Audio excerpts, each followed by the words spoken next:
హల్లెలూయా. మీలో చాలా మంది టీవీలో ఒక యాడ్ చూస్తుంటారు. ఐడియా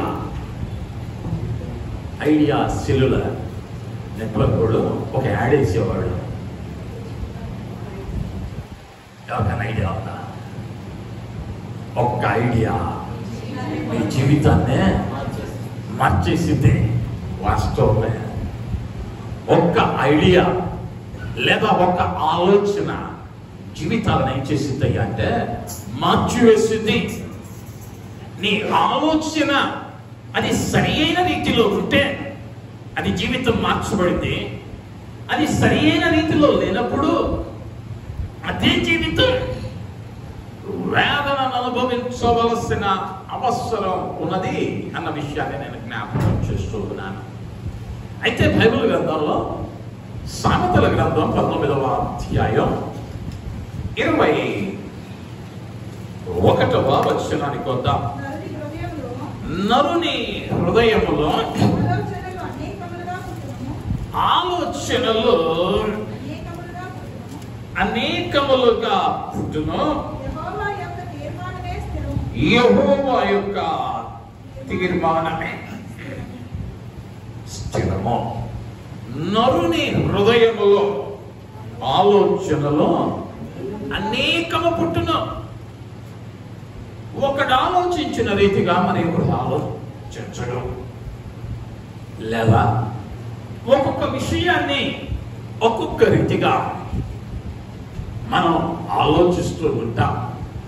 నేను ఆలోచనే చేయనండి అన్నాడు అంటే మనం ఒకసారి డాక్టర్ దగ్గరికి తీసుకెళ్లాల్సిందే. ఆలోచన లేకుండా ఎవడునూ ఉండడు. అయితే ఆ ఆలోచన ఆ తీర్మానము స్థిరపరచువాడు యెహోవాయే అన్న మాటను అక్కడ గమనిస్తూ ఉన్నా. అంటే నీ ఆలోచన అది స్థిరమవ్వాలంటే, ఆ ఆలోచన నెరవేర్చబడాలి అంటే, ఆ ఆలోచన సఫలమవ్వాలి అంటే యెహోవా యొక్క హస్తము నీకు చూడాలి. అయితే అదే సందర్భంలో ఇర్మియా ప్రవక్త ఒక చక్కని మాట చెప్పాడు. 6వ అధ్యాయము ఇర్మియా గ్రంథం 6వ అధ్యాయం 19వ వచనం. భూలోకమా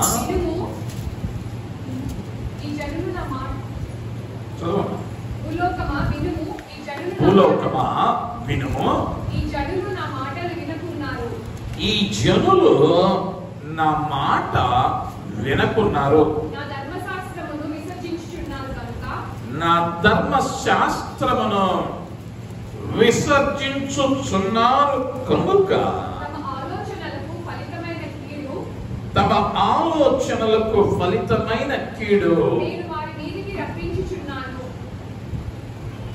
నేను వారి మీదకు రప్పించుచున్నాను. దేవుని మనకి మహిమ కలుగును గాక. హల్లెలూయా. ఇర్మియా ప్రవక్త ద్వారా దేవుడైన యెహోవా మాట్లాడుతూ వారి ఆలోచనకు ఫలితమైన కీడు వారి మీదకి నేను రప్పించుచున్నాను. ఎవరయ్యా చెబుతూ ఉన్నారంటే దేవుడైన యెహోవా మాట్లాడుతూ ఉన్నాడు. కారణం ఏంటయ్యా అంటే ముందు వచనాలలో అంటాడు. 16వ వచనంలో యెహోవా ఇలాగు సెలవించుచున్నాడు, మార్గములలో నిలచి చూడుడి, పురాతన మార్గముల గురించి విచారించుడి, మేలు కలుగు మార్గమేది అని అడిగి అందులో నడుచుకునుడి, అప్పుడు మీకు నెమ్మది కలుగును. దేవుని నామానికి మహిమ కలుగును గాక. హల్లెలూయా. మేలు కలుగు మార్గమేదో అడిగి తెలుసుకొని ఆ మార్గంలో నడవండి, అప్పుడు మీకు నెమ్మది అన్న మాటలను తెలియచేస్తూ ఉన్నాడు. ఆ తర్వాత అంటాడు, మేలైన మార్గం ఎంచుకొనక వ్యర్థమైన మార్గాల వైపు వెళ్ళిన వారిని గురించి మాట్లాడుతూ మీ ఆలోచనలు తగిన కీడు నేను మీ మీదకి రప్పించబోతూ ఉన్నాను. అయితే బైబిల్ గ్రంథంలో కొంతమంది వ్యక్తులు వేటిని గురించి అధికంగా ఆలోచించారో మొదటగా మనం గమనిద్దాం. రోమీయులకు రాసిన పత్రికలోనికి వెళదాం. రోమ పత్రిక 13వ అధ్యాయం 14వ వచనం. మెట్టుకు ప్రభువైన యేసుక్రీస్తును ధరించుకొనిన వారై శరీరేచ్ఛలను నెరవేర్చుకొనుటకు శరీర విషయమై ఆలోచన చేసుకొనుడి. ఏ ఆలోచన నీలో ఉండకూడదు అంటే శరీరేచ్ఛలను నెరవేర్చుకొనుటకు శరీరము విషయమైన ఆలోచన. ఈ శరీరం దేన్నైతే కోరుతుందో ఆ శరీరాన్ని సంతోష పెట్టడం కొరకు లేదా శరీర కార్యాల వైపు వాటిని నెరవేర్చుకునేటువంటి ప్రక్రియను గురించి నువ్వేం చేయకూడదయ్యా అంటే ఆలోచన చేయకూడదు. అక్కడ చక్కగా చెబుతూ ఉన్నాడు, శరీరేచ్ఛలను నెరవేర్చుకొనుటకు శరీరము విషయమై ఆలోచన చేసుకున్నట్టుగా. అనేక మంది ఈ శరీరాన్ని గురించి ఆలోచన అధికం. అందంగా కనిపించడానికి, అందంగా కనిపించాలి. నలుగురిలో వెళ్ళినప్పుడు ఎలా ఉండాలి? అందంగా ఉండాలి. దానికి ఎన్నెన్నో క్రీములు, ఎన్నెన్నో పౌడర్లు. ఈ వయస్సు ఒక దినమున మళ్ళా ఈ చర్మం ముడతలు పడేదే. నువ్వు ఎన్ని వాడినా, ఎన్ని ప్లాస్టిక్ సర్జరీలు చేయించుకున్నా ఒక దినం ముడత కనిపించక మానదు. అయినప్పటికీ ఈ శరీరాన్ని సంతోషపెట్టుకొనుట కొరకు ఎన్నెన్నో ఆలోచనలు చేస్తా ఉంటాం, ఎన్నెన్నో కార్యాలను చేస్తా ఉంటాం. 3 రోజులు సెలవు వచ్చిందంటే ఎక్కడికి వెళ్ళి ఆనందంగా గడుపుదాం అన్న ఆలోచన చేస్తా ఉంటాం. లేదా ఎటు వెళితే ఈ పని ఒత్తిడి నుంచి కొంత విరామం కలిగితే అన్న ఆలోచనలు చేస్తా ఉంటాం. కానీ రోమపత్రికలో పౌలు గారు మాట్లాడుతూ శరీరేచ్ఛల గురించి, శరీరముల గురించిన ఆలోచన నీకు ఉండకూడదు. అది ఉన్నది అని అంటే నీవు దేవుని కన్నా నీ దేహాన్ని అధికంగా ప్రేమిస్తూ ఉన్నావని అర్థం. నీకు దేవునిగా ఎవరున్నారయ్యా అంటే ఇప్పుడు నీ దేహమే నీకు దేవుడు అయింది. దానిని దేవుడు అంగీకరించాల. నేను తప్ప వేరొక దేవుడు నీకు ఉండకూడదు అని చెప్పిన దేవుడు. అంత మాత్రమే కాదు, విలాప వాక్యాలు 3:60 కింద విలాప వాక్యముల గ్రంథం 3వ అధ్యాయం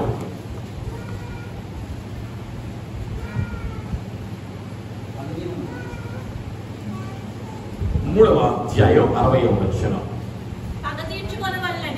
పగ తీర్చుకొనవలనని వారు నా మీద చేయు ఆలోచనలన్నీ నీవు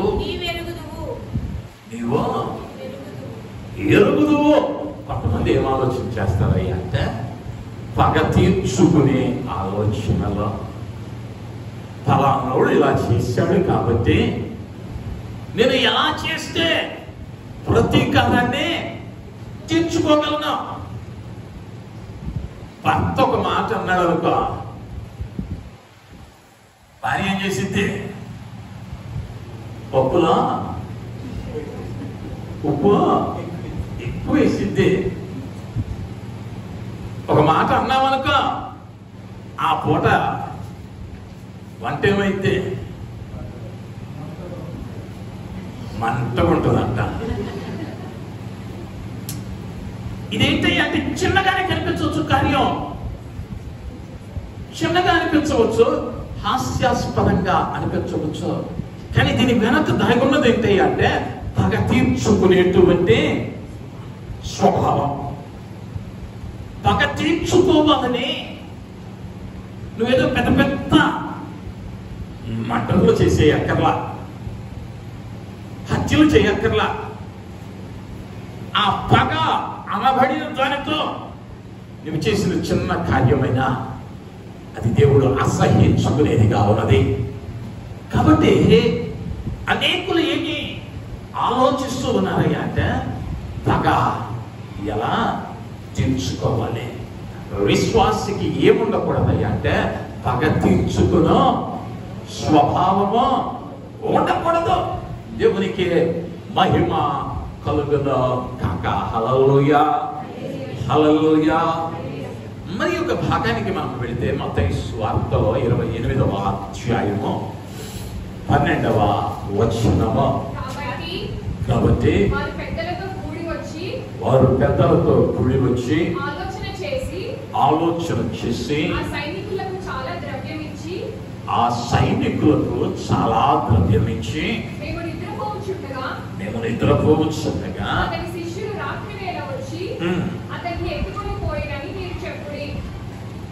వారిని ఎత్తుకొని పోయిరని వారితో మీరు చెప్పుడి. దేవుని నామానికి మహిమ కలుగును గాక. హల్లెలూయా. యేసుక్రీస్తు వారు మరణించి మరణాన్ని జయించి లేచిన తరువాత అక్కడ ఉన్నటువంటి ఆ పరిశుద్ధులైనటువంటి వారు, ఆ పరిసయ్యులైనటువంటి వారు, క్షమించాలి, పరిసయ్యులు ఏం చేస్తా ఉన్నారయ్యా అంటే ఒక ఆలోచన చేస్తా ఉన్నారు. ఆ ఆలోచన ఏంటయ్యా అంటే ఇతరులను పట్టుకోవాలని, ఇతరుల మీద జయము పొందాలని. యేసును ఆయన శిష్యులు ఎత్తుకెళ్ళిపోయారని చెప్పండి. వీళ్ళ ఆలోచన ఏంటయ్యా అంటే యూదుల మీద జయం పొందాలి, యూదుల మీద జయం పొందాలి. యేసు లేచాడు, అయితే దానిని ఏం చేయాలి అంటే ఆ వాస్తవ స్థితిని మరుగు చేసి అసత్యమైన దానిని సత్యంగా జనంలోనికి తీసుకుని వెళ్ళాలి. తెలుగులో ఒక సామెత ఉంది, మసిపూసినంత మాత్రాన మారేడికాయ అనుకుంటా. మసిపూసి మారేడికాయ చేయలేదు, మసిపూసినంత మాత్రాన అది మారేడికాయ కాదు. యేసు లేచాడు అన్న సంగతిని మరుగు చేయటానికి మీరు ఒక ఆలోచన చేస్తా ఉన్నారు. ఏంటయ్యా అంటే ఆయన ఎత్తుకొని వెళ్ళిపోయారని చెప్పండి. అనేక పర్యాయంలో మన పాప స్థితిని, రోత స్థితిని దాచుకోవటానికి అనేకమైన ఆలోచనలు చేస్తా ఉంటాం. ఒకవేళ దైవజనుడు బైబిల్ చదివావయ్యా ఈరోజు అంటే దానికి ఏం చెప్పాలో ఒక ఆలోచన. ఈరోజు వెళ్తే మందిరానికి అడుగుతాడు, పోయిన వారం రాలేదేందని, ఏం చెప్పాలి ముందుగానే ఆలోచిస్తాం. కానీ ఆ తప్పును కప్పుకొనటానికి కలిగించే ఆలోచన నీలో ఉండకూడదు అన్న విషయాన్ని నేను జ్ఞాపకం చేస్తూ ఉన్నాను. దేవునికి మహిమ కలుగును గాక. హల్లెలూయా. ఏ ఆలోచనలు అనేక మందిలో కలిగి ఉన్నాయి అంటే శరీరేచ్ఛలను శరీరముందు నెరవేర్చుకోవాలని ఆలోచన చేస్తా ఉన్నారు, పగ తీర్చుకోవాలని ఆలోచన చేస్తా ఉన్నారు, ఇతరుల మీద ఆ వాస్తవాన్ని దాచిపెట్టి జయము పొందాలని ఆలోచన చేస్తా ఉన్నారు. అయితే కొందరి ఆలోచనలు ఏం చేస్తాయ్యా అంటే మంచి వైపు మనల్ని నడిపిస్తాయి, లేదా ఆశీర్వాదం వైపు నడిపిస్తాయి. కొన్ని ఆలోచనలు మనలను బలహీనపరుస్తాయి, కృంగతీస్తాయి, అవి మన నాశనమునకు కారణమవుతాయి. బైబిల్ గ్రంథములో నిర్గమకాండము 18వ అధ్యాయము 14 నుండి మీరు చదువుతూ వెళితే, అతని మామ చూచి, నీవు ఈ ప్రజలకు చేయుచున్న ఈ పని ఏమిటి? ఉదయం మొదలుకొని సాయంకాలం వరకు నీవు మాత్రం కూర్చుండగా ప్రజలందరూ నీ యొద్ద నిలిచి ఉండనేలా అని అడుగుగా, మోషే, దేవుని తీర్పు తెలుసుకొనుటకు ప్రజలు నా యొద్దకు వచ్చెదరు. వారి త్యాజ్యం ఏదైనాను కలిగిన ఎడల నా యొద్దకు వచ్చెదరు. నేను వారి విషయము న్యాయము తీర్చి దేవుని కట్టడలను ఆయన ధర్మశాస్త్ర విధులను వారికి తెలుపుచున్నానని తన మామతో చెప్పాను. అందుకు మోషే మామ అతనితో, నీవు చేయుచున్న పని మంచిది కాదు. నీవును నీతో ఉన్న ఈ ప్రజలను నిశ్చయముగా నలిగిపోదురు. ఈ పని నీకు మిక్కిలి భారము. అది నీకు ఒక్కడివే చాలవు. కాబట్టి నా మాట వినుము. నేను నీకు ఒక ఆలోచన చెప్పెదను. దేవుడు నీకు తోడై ఉండును. ప్రజల పక్షమున నీవు దేవుని సముఖమందు ఉండి వారి వ్యాజ్యములను దేవుని యొద్దకు తేవలెను. దేవుని నామానికి మహిమ కలుగునగాక. హల్లెలూయా, హల్లెలూయా. మోషే మామయ్య అయినటువంటి ఇత్రో మోషేకి ఒక చక్కని ఆలోచన ఇస్తా ఉన్నాడు. మోషే ఆ 6 లక్షల కాల్బలము కలిగినటువంటి పురుషులలో ఏదైనా సమస్య వచ్చినప్పుడు ప్రతిదినం ఉదయం మొదలు సాయంకాలం వరకు వారి సమస్యలను తీరుస్తూ ఉన్నాడు. అయితే ఇది చూసిన మామ అయినటువంటి ఇత్రో ఒక సలహా ఇస్తా ఉన్నాడు. నాయనా, నీ ఒక్కడివే ఇలా ప్రయాసపడనేలా, నీ తరువాత నాయకులను నియమించు. ప్రతి 100 మందికి, ప్రతి 10 మందికి ఒక నాయకుడిని నియమించు. వారేం చేస్తారయ్యా అంటే, వారు ఎల్లప్పుడూ ప్రజలకు న్యాయము తీర్చవలను. అప్పటి వరకు 6 లక్షల మందికి నాయకుడిగా మోషే మాత్రమే ఉన్నాడు. ఇప్పుడు ప్రతి 100 మందికి ఒక నాయకుడిని పెట్టమన్నాడు. వారు న్యాయం తీరుస్తూ ఉంటారు. నీ పని భారం తగ్గింది, నీ పని భారం తగ్గింది. ఏదైతే ప్రాముఖ్యమైన సమస్య ఉన్నదో అది నీ యొద్దకు తేవలను అని మామ సలహా ఇచ్చాడు. ఎప్పుడైతే ఈ సలహాని మోషే పాటించాడో ఆ తర్వాత అధ్యాయములోనికి వెళ్ళేసరికి ఇప్పుడు పర్వతం ఎక్కుతా ఉన్నాడు. 40 దినాలు ఉపవాసం ఉంటా ఉన్నాడు. ప్రభువు దగ్గర 10 ఆజ్ఞల కొరకు ప్రార్థన చేస్తా ఉన్నాడు. తన మామయ్య అయిన ఇత్రో ఇచ్చిన ఆలోచన మోషేకు ప్రయోజనకరంగా మారింది అన్న విషయాన్ని నేను జ్ఞాపకం చేస్తూ ఉన్నాను. అనేక పర్యాయాల్లో మనకు వస్తూ ఉన్న ప్రతి ఆలోచన మంచిదే అని అనుకోవటానికి అవకాశమో లేదు. ఎందుకయ్యా అంటే సాతానుడు చాలా యుక్తి కలిగిన వాడు.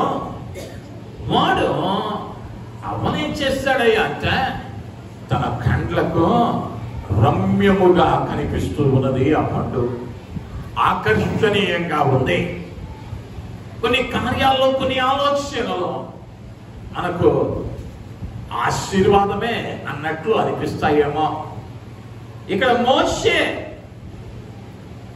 మామ సలహా ఇచ్చిన వెంటనే దాన్ని ఎక్కడికి తీసుకెళ్ళాడు అంటే దేవుని దగ్గరికి తీసుకుని వెళ్ళాడు. ఆ ఆలోచనను దేవుని ఎదుట పెట్టాడు. దేవుడు ఆమోదించిన తరువాత దానిని క్రమపరచడం ప్రారంభించాడు. నీ ఆలోచన ఏదైనా మొదట ఏం చేయాలయ్యా అంటే దేవుని యొద్ద పెట్టడం నేర్చుకోవలసిన వారమై ఉంటున్నా. దేవునికి మహిమ కలుగును గాక. హల్లెలూయా. రెండవదిగా మనం గమనిస్తే, మంచి ఆలోచన ఇతరులు ఇస్తే 2వ సమూయేలు గ్రంథము 17వ అధ్యాయము 1 నుండి 4 వరకు. దావీదు అలసట నుండి బలహీనముగా ఉన్నాడు కనుక నేను అతని మీద పడి అతని బెదిరించిన ఎడల అతని యొద్దనున్న జనులందరూ పారిపోరు. రాజును మాత్రము హతము చేసి జనులందరినీ నీ తట్టు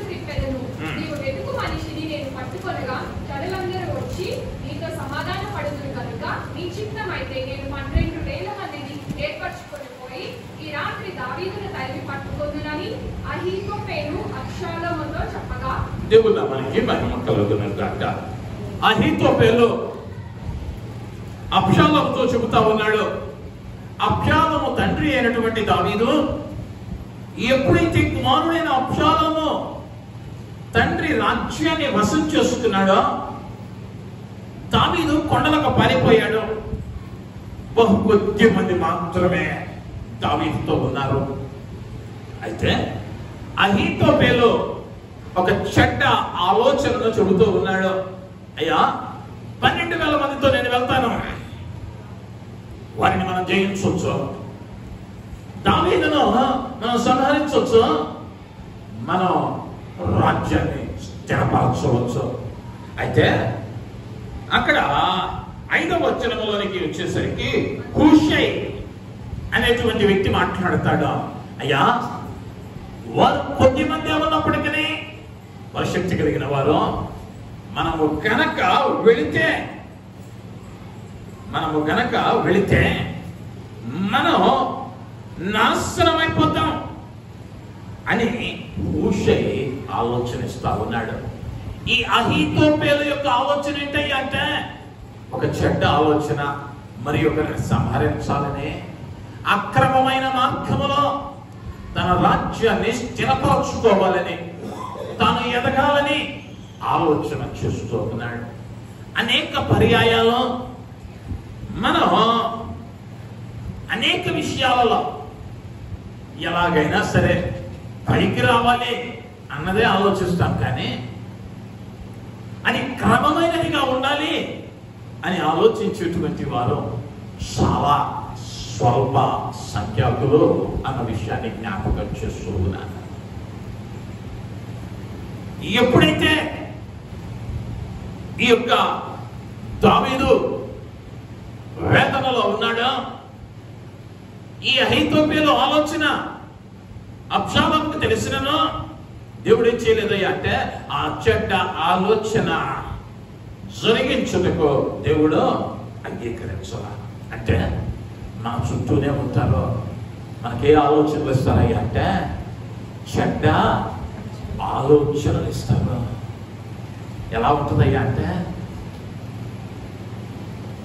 ఒక పాపతో మాట్లాడతా అంట, నేను నువ్వు గమనించలేదు కానీ నువ్వు అటు తిరగంగానే, అప్పటిదాకా బాగా మాట్లాడింది, నువ్వు అటు తిరగంగానే ఏమందో తెలుసా, ఆ ఒక్క మాట చాలు, ఏమందో తెలుసా అనగానే ఇక్కడ అగ్నిపర్వతాల్లో రద్దలైపోతాయి, ఇళ్ళే ఫిల్ చేసుకుంటారు. ఇక ఆమె అందో లేదో ఫిల్ ఇన్ ది బ్లాంక్స్ అన్నట్టు మనకు అనుకూలమైనవి, మనకు అనిపించినవి. అవునక్క, మొన్న కూడా ఒక రకంగా చూసింది, ఎక్కడెక్కడయో గుర్తొచ్చింది, ఎక్కడెక్కడయో గుర్తొచ్చింది. అనేక పర్యాయాలు చెడు ఆలోచనల ప్రభావం ఎక్కువ. కాబట్టి నువ్వేమై ఉండాలి అంటే దేవుని ఆత్మ చేత నింపబడాలి. హూషై అనేటువంటి వ్యక్తి దేవుని యందు భయము కలిగిన వాడు. చెబుతూ ఉన్నాడు, దావీదు పక్షమున ఆయన ఉన్నాడు, దావీదు పక్షమున దేవుడు ఉన్నాడు. మనం వెళ్తే పని కాదయ్యా, 12,000 మందిమే, వారికంటే అధికులమే, కానీ వారే జయం పొందుతారు. వద్దు, మన దేశం మొత్తం కలిసి వెళ్తేనే స్వాధీనం చేసుకోగలం. అది జరిగే పని కాదు, అది జరిగే పని కాదు. చెడు ఆలోచనలు చెప్పువారు ఉంటారు. అంత మాత్రమే కాదు, మొదటి రాజుల గ్రంథం 12వ అధ్యాయం, మొదటి రాజులు 12:25 నుంచి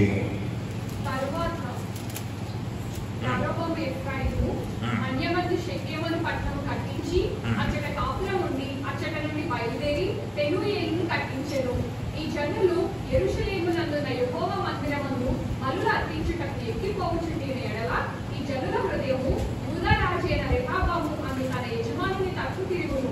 అప్పుడు వారు నన్ను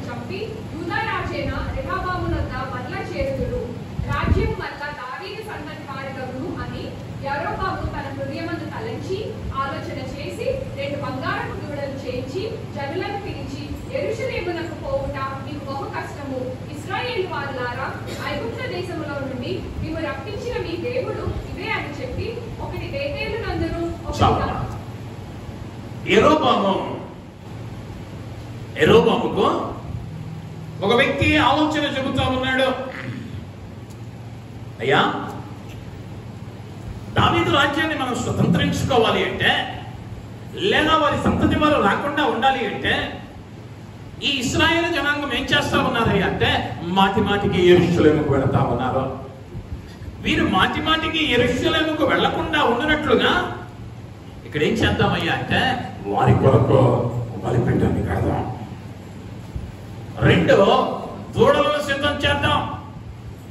ఈ దూడలు ఎవరయ్యా అంటే మిమ్మల్ని ఐగుప్తు నుంచి తీసుకుని వచ్చిన దేవుళ్ళు ఇవే అని ప్రకటన చేసి బలిపీఠాలు కట్టి బలులు అర్పించటానికి సిద్ధపడ్డాడు యెరోబాము. అతనికి ఆలోచన చేసి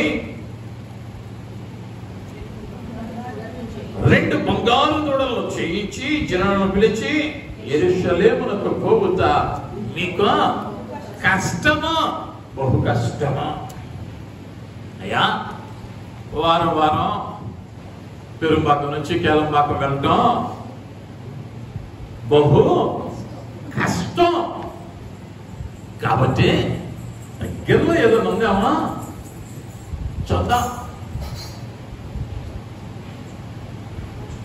యెరోబాము చేస్తా ఉంది అదే. యెరూషలేముకు వెళ్ళటం వీళ్ళు కష్టం కాబట్టి దూడంలో పెట్టేశాడు. అయితే జరిగేది ఏంటయ్యా అంటే ఈ చెడ్డ ఆలోచన చూసిన దేవుడు యెరోబాము వచ్చి బలిపీఠాన్ని ముట్టగా వాని చెయ్యి ఊచ చెయ్యిగా మారిపోయింది. 13వ అధ్యాయంలో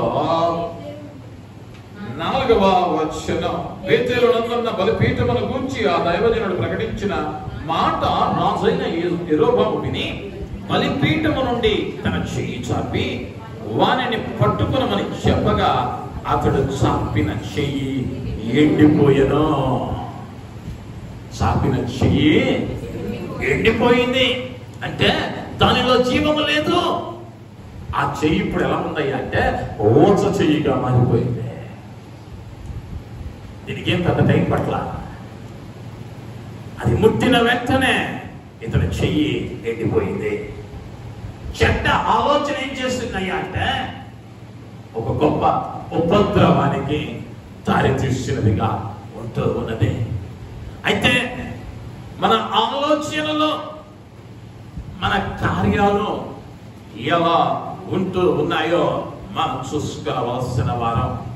సామెతల గ్రంథంలో 12వ అధ్యాయము 5వ వచనము. సామెతలు 12:5. నీతిమంతుల తలంపులు న్యాయయుక్తములు, భక్తిహీనులు చెప్పు ఆలోచనలు మోసకరములు. దేవుని నామానికి మహిమ కలుగును గాక. హల్లెలూయా. ఇక్కడ ఆలోచనలు ఏంటయ్యా అంటే మోసముతో కూడినై. భక్తిహీనుల ఆలోచనలో మోసకరములు, స్వప్రయోజనం కొరకు నిన్ను మోసం చేయటం కొరకు వారు లబ్ధి పొందటానికి మోసపూరితమైన ఆలోచనలను నీతిమంతులు భక్తిహీనుల ఆలోచనలో చెప్పెదరు. అంత మాత్రమే కాదు, 10వ అధ్యాయంలో సామెతల గ్రంథం 20వ వచనం, నీతిమంతుని నాలుక నీతిమంతుని ఆలోచన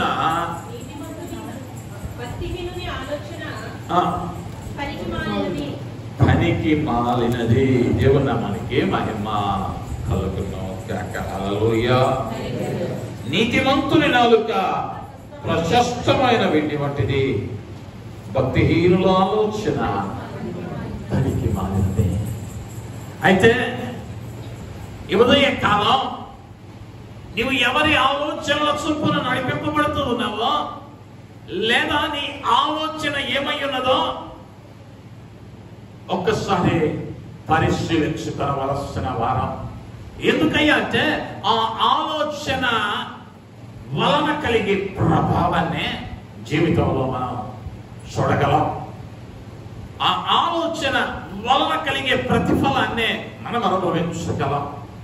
అంటే నీవు చేసే ఆలోచనను బట్టి, నీవు తీసుకుంటున్నటువంటి తీర్మానమును బట్టి నీ భవిష్యత్తు నిర్ధారించబడింది. నీవు ఇప్పుడేదో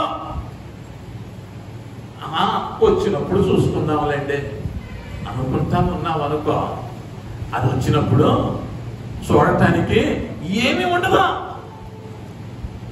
సాధారణంగా పిల్లలు అంటుంటారు, పరీక్షలప్పుడు 1 నెల ముందో 2 నెలల ముందో చదివితే చదివిపోయింది. కానీ ఆ ఆలోచన ఏమైందయ్యా అంటే ఆ టైంలోనే ఏ వర్షాల వరదలో, ఏ కరెంటు కోతలో, ఏ అనారోగ్యమో వచ్చిందనుకో, ఇప్పుడు ఏమైతాయి అంటే సంవత్సరం వేస్ట్ అయింది. సంవత్సరం వేస్ట్ అయింది. కొన్ని పర్యాయాలు మన ఆలోచనను బట్టియే వాటి ప్రభావము మన జీవితాల మీద కనిపిస్తూ ఉంటుంది. అయితే ఏ ఆలోచనను బట్టి మనం నడవాలని బైబిల్ గ్రంథం చెప్పిందో కొన్ని మాటలను మేము ముందుకు తీసుకొని వస్తాను. కీర్తనల గ్రంథం 32:8.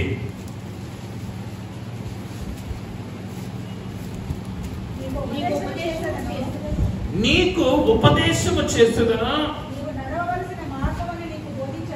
నీవు నడవవలసిన మార్గమును నీకు బోధించేదను, నీ మీద దృష్టి ఉంచి నీకు ఆలోచన చూపెదను. దేవుడు మనకి మహిమ కలుగును గాక. దావీదు భక్తుడి ద్వారా దేవుడు మాట్లాడుతూ ఉన్నాడు, నీకు ఉపదేశం చేస్తా, నీవు నడవవలసిన మార్గాన్ని నీకు బోధించదను, నీ మీద దృష్టి ఉంచి నీకు ఆలోచన చెప్పేదను. ఎవరయ్యా మాట్లాడుతూ ఉన్నాడు అంటే దేవతి దేవుడు. ఆయన ఆలోచనలు ఎలా ఉంటాయి అంటే సఫలత వైపు నడిపిస్తాయి. ఆయన కార్యాలు ఎలా ఉంటాయి అంటే అరణ్యములో మార్గాన్ని తెరుస్తాయి. ఆయన ఆలోచన ఎలా ఉంటుందయ్యా అంటే కరువులో కూడా పోషించబడినట్లుగా ఉంటుంది. ఆయన ఆలోచన ఎలా ఉంటుందయ్యా అంటే ప్రకృతి పరిస్థితులు వ్యతిరేకంగా ఉన్న నీ కొరకు ఒక నూతన మార్గాన్ని ఆయన ఏర్పరచగలిగిన సమర్థుడు.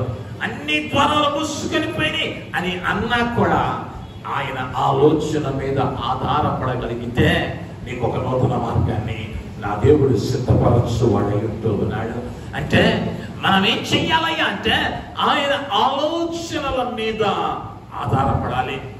ఆయన ఆలోచనల మీద మనం నిలువబడవలసిన వారం, లేదా ఆయన కార్యాల వైపు మనం ఉండవలసిన వారం అన్న విషయాన్ని నేను జ్ఞాపకం చేస్తూ ఉన్నా. 73వ కీర్తన 24వ వచనానికి రాగలిగితే, నన్ను నడిపించెదవు, తరువాత మహిమలో నీవు నన్ను చేర్చుకొందువు. దేవుని నామానికి మహిమ కలుగును గాక. హల్లెలూయా, హల్లెలూయా. నీ ఆలోచన చేత నన్ను నడిపించదవు. ఆయన ఏం చేస్తాడయ్యా అంటే తన ఆలోచన చేత మనలను నడిపించే దేవుడు. ఆయనకు అప్పగించుకోగలిగితే ఆయన మనల్ని ఏం చేస్తాడయ్యా అంటే తన ఆలోచన చేత నడిపించువాడు. ఆయన కనుక నడిపిస్తే మన జీవితాల్లో ఆశీర్వాదకరంగా ఉంటాయి అని అనటంలో ఎటువంటి సందేహమో లేదు అన్న విషయాన్ని నేను జ్ఞాపకం చేస్తూ ఉన్నాను. దేవుని నామానికి మహిమ కలుగును గాక. హల్లెలూయా, హల్లెలూయా.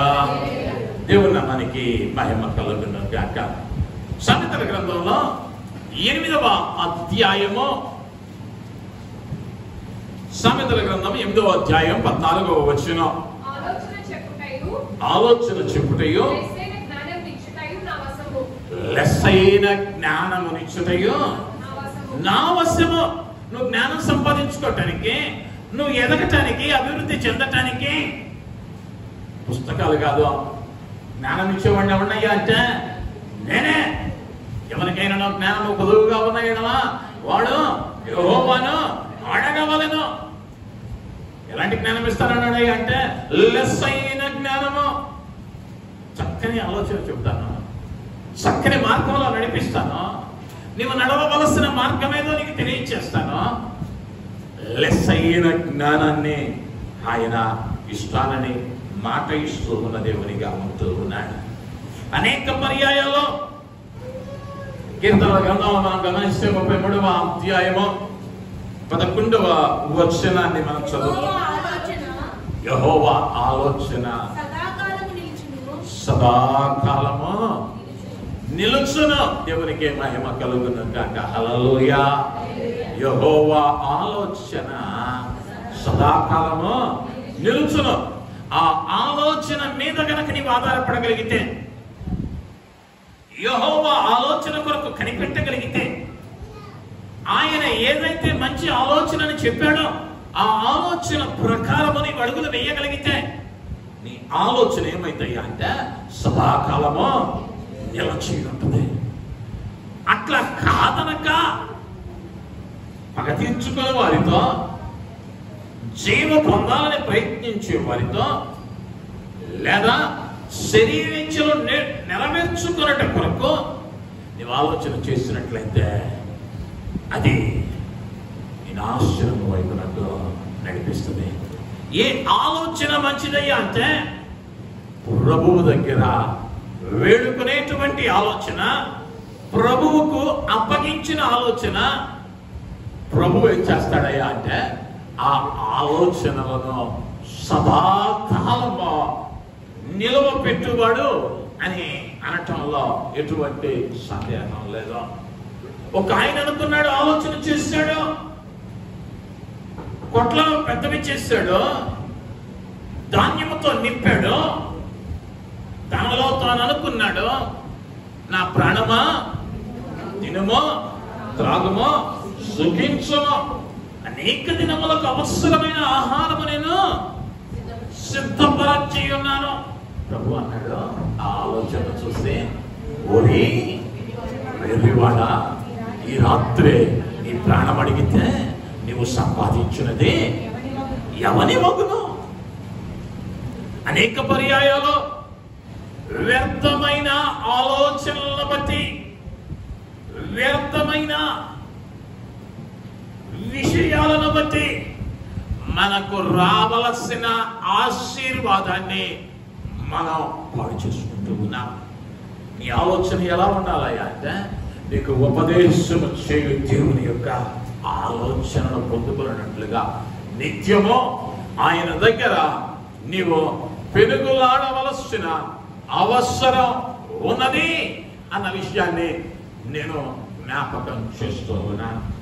అంత మాత్రమే కాదు, మానవుని యొక్క హృదయముల నుండి ఆలోచనలో అనేకము పుట్టును.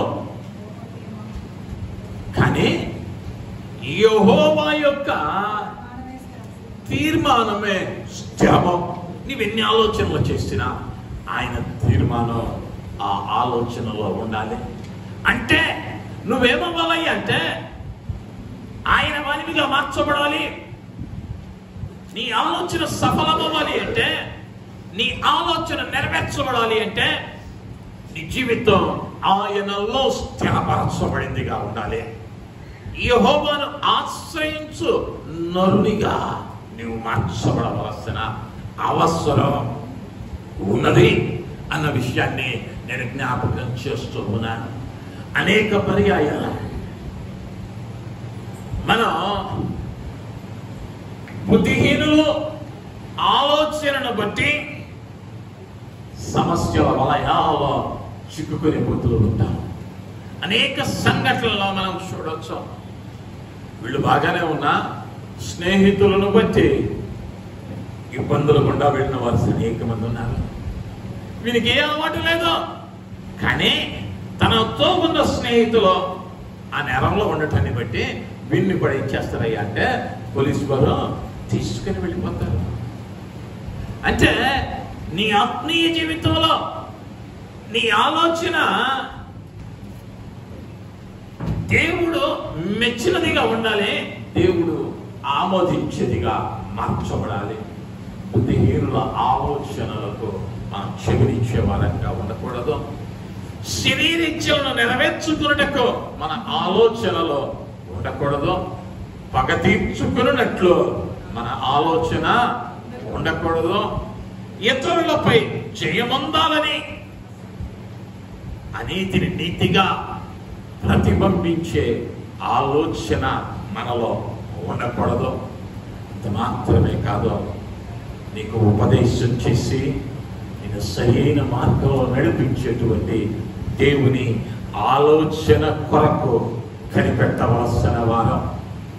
కానీ అనేక పర్యాయాల్లో ఈ లోకంలో మంచికి యథార్థతకు ఉన్న గుర్తింపు కంటే అబద్ధములకు ఉన్నటువంటి విలువ ఎక్కువ. అది ఆది నుంచి జరుగుతూ ఉన్న కార్యమే. లోతుకు సొదొమ గొమొర్ర పట్టణాలు ఎలా కనబడ్డాయి అంటే దేవుడు నాటిన పచ్చని తోట వలె ఉంది. లోతు కళ్ళతో చూస్తే లోతు ఆలోచన ఏంటయ్యా అంటే దేవుడు నాటిన తోటదే, కానీ అక్కడ ఏమన్నదయ్యా అంటే పాపం ఉంది. రేపటి దినం అదేమవబోతా ఉన్నదయ్యా అంటే అగ్ని గంధ కమల చేత కాల్చబడి వేయబడతా ఉంది. నీ ఆలోచన సరైనదిగా లేదా, దేవుని ఉగ్రత చూడవలసిన పరిస్థితి ఏర్పడింది. నీ ఆలోచన ప్రభువు మెచ్చే ఆలోచనగా ఉన్నట్లయితే దానిని ఆయన సదాకాలము నిలువ పెట్టేవానిగా ఉంటూ ఉన్నాడు. ఒక్క పర్యాయం కళ్ళు మూసుకొని నువ్వు తీస్తూ ఉన్నటువంటి ఆలోచనలో ప్రభువు మెచ్చేవా కావా ఒక్కసారి పరిశీలించుకోండి. తలలో ఉంచుదాం, కళ్ళు మూసుకుందాం, మనం పరిశీలించుకుందాం. కృప కలిగిన మా యేసయ్య, దయగలిగిన మా తండ్రి, మీకు వందనాలు, స్తుతులు, స్తోత్రాలు. రాజా, మా ఆలోచన అయ్యా నీ వైపే ఉండటానికి, అయ్యా భక్తిహీనులు ఆలోచించినట్లుగా మేము ఆలోచించక నీ వైపునైనా చూడటానికి, నిన్ను మహిమపరచటానికి, నిన్ను గణపరచటానికి మా ఆలోచనలో నిత్యము స్థిరపరచబడటానికి అయ్యా నీవు సహాయం చేయమని మహిమ పొందమని యేసుక్రీస్తు వారి శ్రేష్టమైన నామములో అడిగి బ్రతిమలాడి వేడుకుంటూ నామ తండ్రి. ఆమేన్, ఆమేన్.